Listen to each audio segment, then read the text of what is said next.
آپ کا ایک آنسو اگر اللہ کے سامنے گرا ہے تو اسے بہت غور سے سنیے۔ آخر کیوں فرشتوں نے بھی آنسوؤں کا حساب کتاب کرنے سے منع کر دیا؟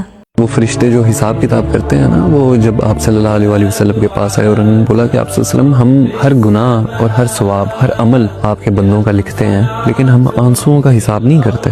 تو آپ صلی اللہ علیہ وسلم نے فرمایا کہ ایسا کیوں کہ تم آنسوؤں کا حساب نہیں کرتے؟ آنسو بھی تو عمل ہی ہے، یہ بھی تو ایک طریقہ ہے اللہ تعالیٰ سے معافی مانگنے کا، یہ بھی تو ایک طریقہ ہے اللہ سے کچھ مانگنے کا، یہ بھی تو ایک دعا ہے، عبادت ہی ہے یہ۔